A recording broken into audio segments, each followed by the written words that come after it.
Damos paso ahora a la conferencia Enfoque de artritis reumatoide por parte del doctor Carlos Agudelo, quien es médico internista de la Universidad del Rosario, reumatólogo de la Universidad de Antioquia y actualmente se desempeña como reumatólogo de la Clínica Las Américas y del Comité de Estudios Médicos. Gracias, doctor. Buenos días a todos. Muchísimas gracias a la doctora Varela por esta gran invitación y a todos ustedes por la participación en este importante simposio. Vamos a hablar del enfoque de la artritis reumatoide y vamos a empezar definiéndola. La artritis reumatoide es una enfermedad autoinmune, sistémica, crónica, que puede tener compromiso articular y extraarticular, que finalmente nos va a llevar a un daño y una discapacidad, y que tenemos que tener en cuenta que al son de hoy es una enfermedad que tiene un tratamiento, y con ese tratamiento en la mayor parte de los pacientes vamos a lograr la remisión de la enfermedad. Entonces tenemos que estar muy atentos para poder definir cómo vamos a enfocar a estos pacientes y cómo lo vamos a tratar. La epidemiología global varía dependiendo de los países y de los sectores demográficos. Se tiene más o menos una prevalencia de entre 300 y 400 por 100.000 habitantes. Sin embargo, en Colombia nosotros tenemos nuestra propia estadística. Tenemos una prevalencia por los estudios de CISPRO, que es el Sistema de Información Integral de la Protección Social en Colombia, que es del doctor Fernández, en 0.52% la prevalencia, y de acuerdo a la estrategia COPCORD, que fue del estudio de la Universidad de La Sabana, 1.49% de prevalencia. En este estudio del CISPRO, en nuestra población colombiana, el 80% fue mujeres, con una relación mujer a hombre de 4.2 a 1, y tuvo un pico de prevalencia entre los 50 y los 70 años. Entonces vamos a empezar a preguntarnos qué factores de riesgo existen para que un paciente desarrolle artritis reumatoide. Lo primero es la susceptibilidad genética, en el cual tenemos el HLA-DRB1, con unas secuencias de aminoácidos comunes que se conoce como el epítope compartido, en el cual se encuentra el DRB101 y el DRB104. Adicionalmente tenemos la hipometilación del ADN y la acetilación de histonas que pueden predisponer a artritis reumatoide. Adicionalmente tenemos historia familiar, pero no tiene un patrón de transmisión mendeliana como tal, sino que puede presentarse como unos factores de riesgo, y posteriormente la etnia. Tenemos como factores específicos del sexo la posmenopausia y el tratamiento antiestrogénico. En el estilo de vida y hábitos, la obesidad, y recientemente se le ha dado un paso al estrés. Con respecto ya a otras situaciones puntuales más modificables, tenemos la salud oral, entre lo que se destaca la periodontitis y la infección por Porphyromonas gingivalis, la exposición respiratoria, importantísimo, al tabaco, a la polución y al sílice, y ahora, como hemos venido estudiando más a fondo, la microbiota intestinal, que sabemos que tiene muchas implicaciones ahora en las enfermedades inflamatorias. Actualmente los cambios de la microbiota y la dieta occidental proinflamatoria, que nos puede llevar a tener mayor riesgo de presentar artritis reumatoide. Entonces, hasta este momento tenemos una articulación que está sana en un individuo que tenga factores de riesgo, en el cual no tenemos una autoinmunidad detectable, sino simplemente por estos factores de riesgo una susceptibilidad a que el paciente tenga artritis reumatoide. Entonces, ¿cómo pasamos de esos factores de riesgo a la fisiopatología de la enfermedad? Entonces aquí ya sabemos los factores genéticos, el cigarrillo, las infecciones, la microbiota intestinal, el sexo, y lo que se produce es que por estos factores de riesgo se pueden dar unas modificaciones traduccionales en las mucosas, donde se va a generar una citrulinación y una generación de neoepítopes. Esto se hace principalmente por una enzima que se llama la peptidil de aminasa de arginina 4, en la cual hay una citrulinación con una generación de neoepítopes. Estos neoepítopes producen una pérdida de la tolerancia inmunológica que nos puede llevar a la alteración de unas proteínas que pueden ser la vimentina, la enolasa, el fibrinógeno o el colágeno, y generar una pérdida de la tolerabilidad inmunológica, la presentación de estos nuevos epítopes a la célula T, y finalmente la producción de autoanticuerpos que nos puede llevar a la activación de las células T y las células B. Hasta este momento, entonces, lo que tenemos es una susceptibilidad para la artritis reumatoide de acuerdo a unos factores de riesgo, con unas modificaciones transduccionales en la citrulinización y la pérdida de la tolerancia en mucosas que nos llevan a esta formación de autoanticuerpos y al inicio de autoinmunidad. Hasta este momento podemos conocer esto como la AR preclínica, en el cual tenemos unos cambios ya inmunes, donde consideramos una autoinmunidad asintomática, y finalmente cuando esto se encuentra en los factores de riesgo, se viene a presentar ya entonces la cascada inflamatoria, donde encontramos reclutamiento de leucocitos, respuesta inflamatoria como tal, y ya se viene una serie de mediadores inflamatorios, dentro de los cuales destacan en el fibroblasto la interleuquina 6, las mieloperoxidasas, las prostaglandinas, los leucotrienos, y de manera importante el RANG ligando que se activa en las erosiones, en las células T y B. En la célula T, el RANG ligando, el factor de necrosis tumoral, el factor estimulante de colonias, la interleuquina 2 y la interleuquina 17, y en la célula B, la producción de autoanticuerpos y de interleuquina 6, y en las células de la inmunidad innata, las quimioquinas, el anti-TNF y las interleuquinas proinflamatorias, que finalmente nos van a llevar a la inflamación articular. Entonces, en este momento, cuando ya tenemos toda esta cascada inflamatoria, podemos hablar de que podemos tener una AR temprana, en la cual podemos encontrar una artritis indiferenciada, unos dolores articulares inespecíficos que se pueden ir presentando en los pacientes. Cuando ya tenemos esta propagación de la autoinmunidad, es cuando ya tenemos expansión de los autoanticuerpos, una artritis reumatoide establecida, con inflamación articular y probablemente predisposición a deformidades. Entonces, ya mirando cómo tenemos estas fases de la artritis reumatoide, tenemos que preguntarnos cómo vamos a hacer el interrogatorio de estos pacientes. Entonces, lo primero, en la artritis reumatoide, el dolor característicamente tiene más de 6 semanas de evolución. Es un dolor articular inflamatorio, como nos lo hablaron previamente el doctor Philippe y la doctora Joana. Es un dolor que siempre tenemos que interrogar por estas características, que sea de predominio en la mañana, mejora con los movimientos, empeora con el reposo y se asocia a una rigidez matinal de más de 30 minutos. Característicamente tiene una buena respuesta a los antiinflamatorios no esteroideos y a los glucocorticoides. Adicionalmente, este dolor articular es poliarticular y simétrico, predominantemente en pequeñas articulaciones en que predominan las metacarpofalángicas y las interfalángicas proximales. Característicamente respeta las interfalángicas distales, aunque también puede afectar las medianas y las grandes articulaciones como las muñecas, codos y las rodillas. Adicionalmente es un patrón aditivo o sumatorio, o sea, empieza con un dolor, por ejemplo, en las metacarpofalángicas y posteriormente pasa a las muñecas, pero el dolor de las metacarpofalángicas no se quita, es aditivo, por decirlo así, o sumatorio. ¿Cuáles articulaciones están afectadas? Las más frecuentes van a ser las metacarpofalángicas y las interfalángicas proximales en el 90%, aunque las muñecas pueden estar afectadas en el 80%. También las rodillas y los tobillos en el 80 y el 40%, las metatarsofalangicas en el 50% y las interfalángicas proximales en los pies del 10%, el hombro en el 11%, el codo en el 20%, la ATM también se puede ver afectada hasta en el 9%, que usualmente no preguntamos por el dolor en la articulación temporomandibular, y ojo que la columna cervical puede verse afectada en el 30%. Menos frecuentemente se encuentran la esternoclavicular y la acromioclavicular en el 6 y en el 13%.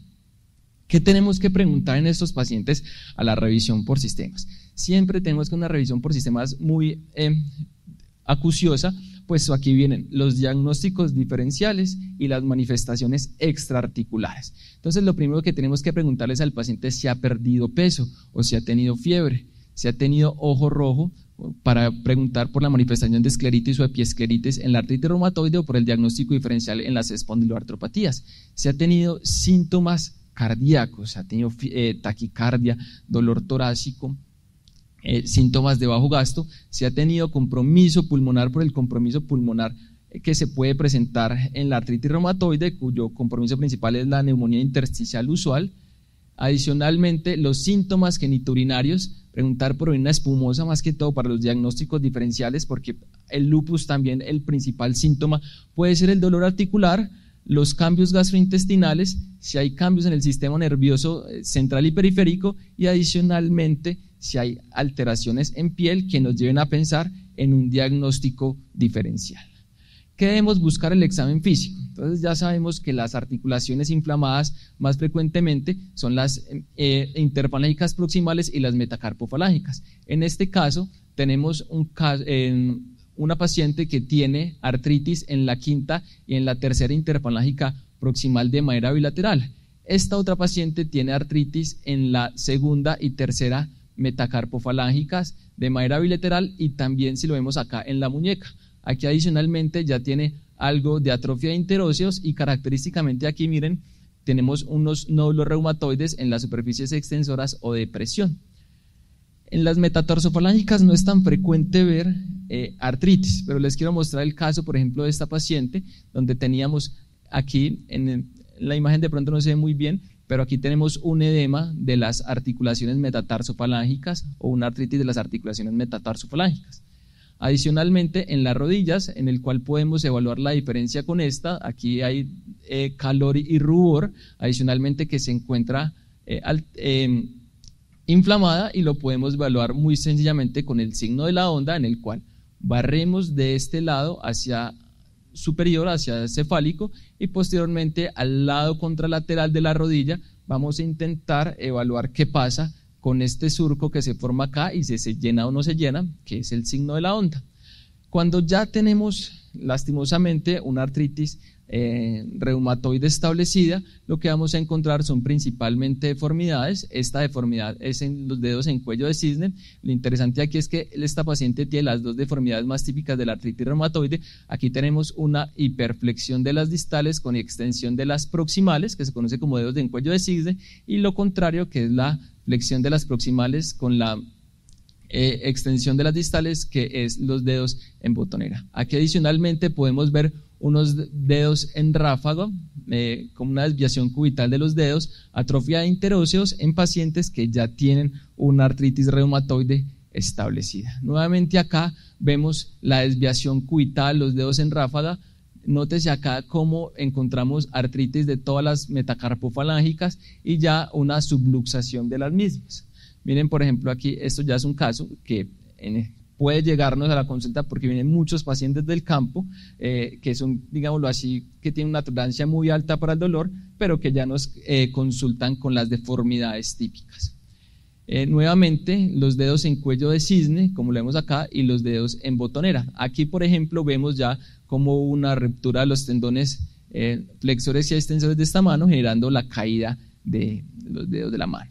Aquí ya encontramos un caso mucho más severo de artritis con todas las deformidades típicas, adicionalmente del pulgar en Z, la subluxación de la articulación de la muñeca y adicionalmente una deformidad en flexión de la rodilla izquierda, edema de la misma con cambios también por dedos en garra en los pies muy característicos de la artritis reumatoide.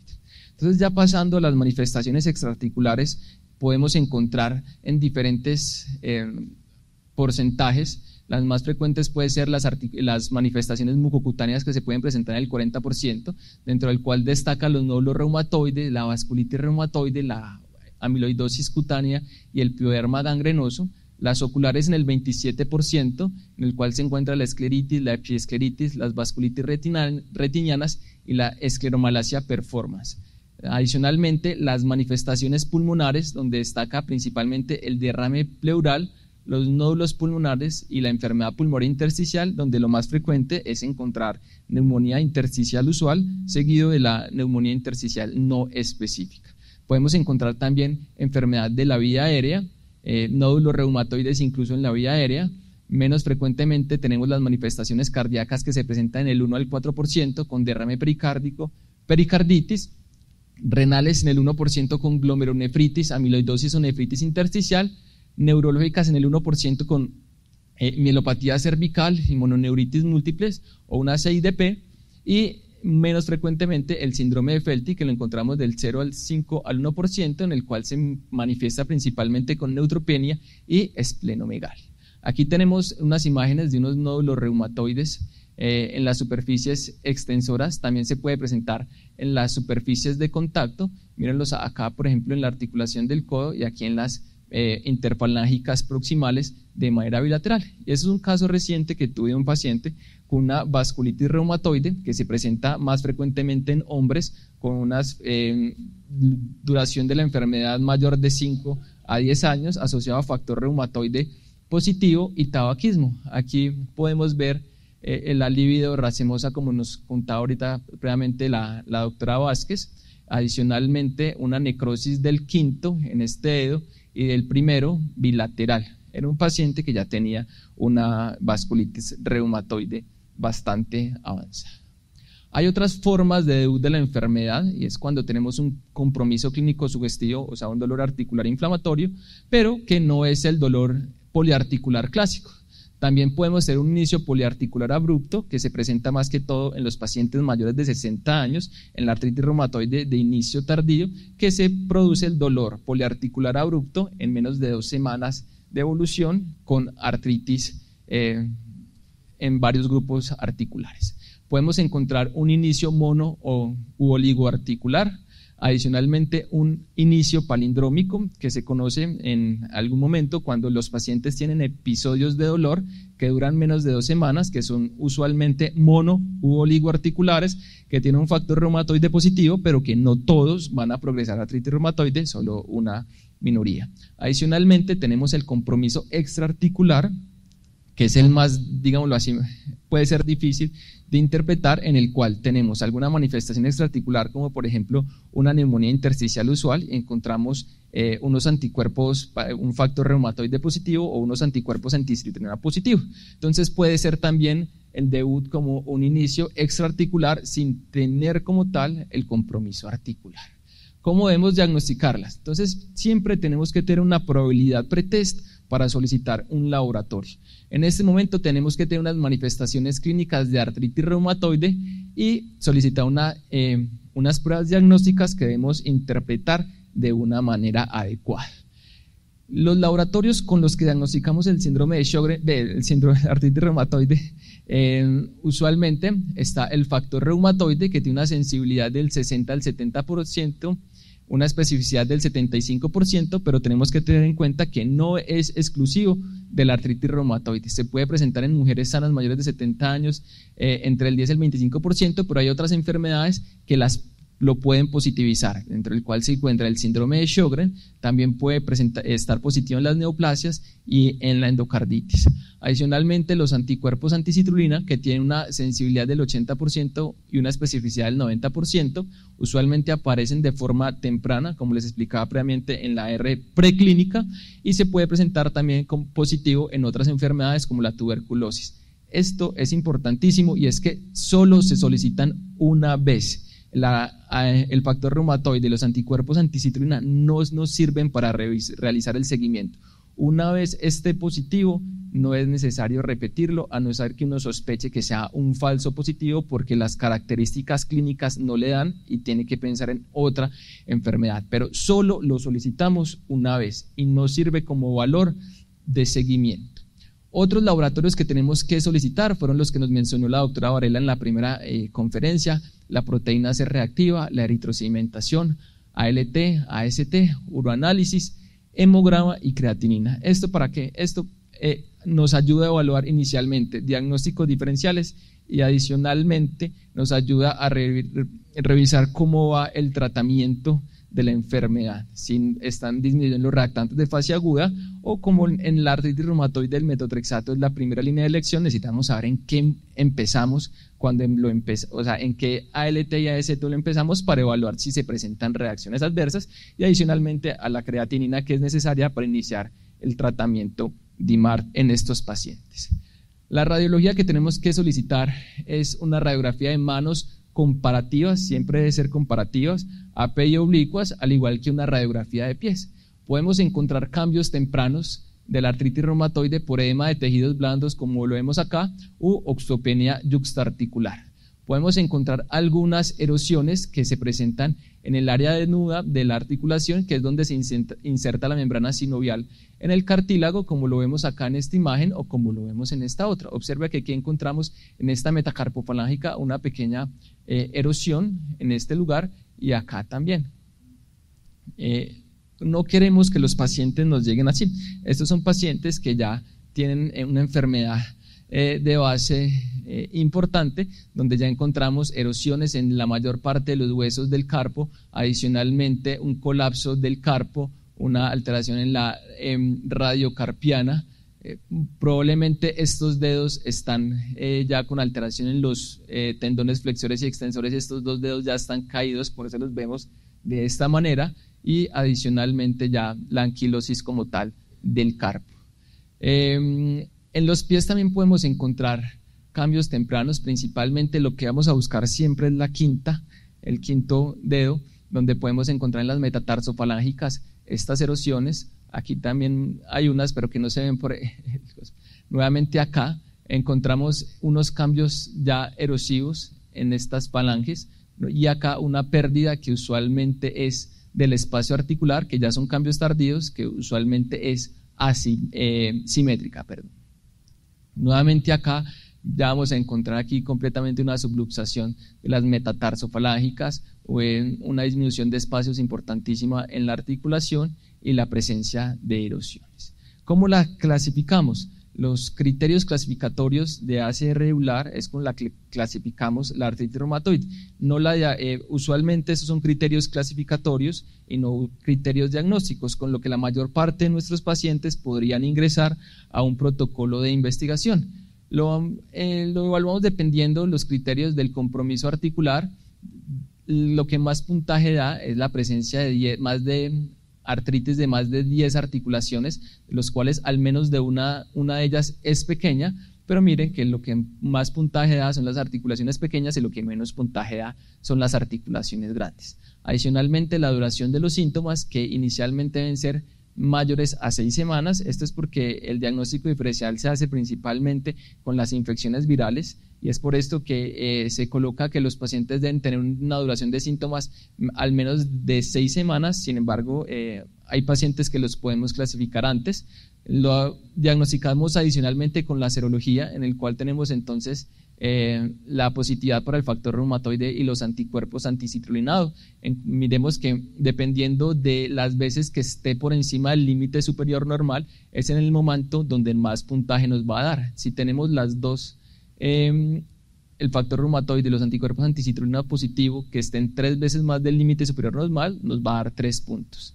Adicionalmente, vamos a evaluar la PCR y la BCG, que si están elevados, como nos explicó previamente la doctora Varela, nos van a puntuar.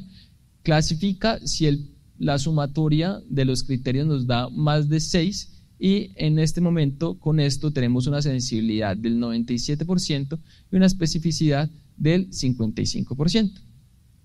Bien, acá, ¿con qué otras enfermedades vamos a hacer el diagnóstico diferencial de estos pacientes?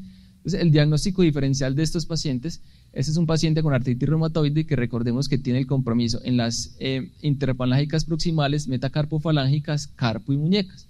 Miren aquí, por ejemplo, la osteoartrosis primaria tiene unas características diferentes, porque aquí lo que se van a ver afectadas son las interfalángicas distales, y adicionalmente vamos a encontrar los nódulos de Everden y de Bouchard, a diferencia de la artritis reumatoide. Entonces, si vemos unas interfalángicas distales inflamadas, tenemos que pensar en diagnósticos diferenciales, principalmente la osteoartrosis, aquí la artritis psoriásica, y adicionalmente las enfermedades por depósito de cristales, en la cual se encuentra la enfermedad por pirofosfato de calcio. Aquí también vemos el compromiso de la primera articulación, que se conoce como risartrosis, de la trapecio metacarpia. Muy bien. La artritis psoriásica, pues la vamos a ver principalmente en el compromiso en las interfalángicas distales. Adicionalmente puede tener un compromiso ungueal, en los cuales pues se puede presentar onicolisis, onicodistrofia, manchas en aceites o pits ungueales, y que siempre debemos revisarle las uñas al paciente, porque si vemos alguna de estas manifestaciones asociado a artritis, factor reumatoide negativo y anticuerpos anticitrulinado negativos, debemos pensar en una artritis psoriásica que puede o no tener psoriasis, y adicionalmente de las lesiones en piel. ¿Cómo hacemos el seguimiento de estos pacientes? El seguimiento de los pacientes lo hacemos inicialmente con las manifestaciones clínicas. Usualmente lo que hacemos son la clinimetría de los pacientes, en el cual tenemos esta escala que es el DAS28, que es la que más usamos, en la cual se evalúan las articulaciones inflamadas, las articulaciones dolorosas. Podemos evaluar unos reactantes de fase aguda, o sea, una variable objetiva adicionalmente, en el cual se encuentra la BCG o la PCR y la evaluación global del paciente. Cuando no tenemos reactantes de fase aguda, la BCG o la PCR, podemos igualmente hacer clinimetría. En este caso lo podemos hacer con el CDAI, en el cual se evalúa con la sumatoria de la evaluación global del paciente, la evaluación global del médico, las articulaciones inflamadas o las articulaciones dolorosas. Y dependiendo de lo que nos den estos puntajes, podemos definir si nuestro paciente está en remisión, en baja actividad, moderada actividad o alta actividad. Como conclusiones, siempre se debe realizar un abordaje ordenado de la artritis reumatoide. Debemos realizar una revisión por sistemas y un examen físico completo en busca de manifestaciones extraarticulares y siempre tener en cuenta los diagnósticos diferenciales. Y adicionalmente que tenemos que hacer un diagnóstico temprano de la artritis reumatoide, pues esto es crucial para prevenir el daño articular irreversible y mejorar la calidad de vida de nuestros pacientes. Y bueno, eso es todo. Muchísimas gracias.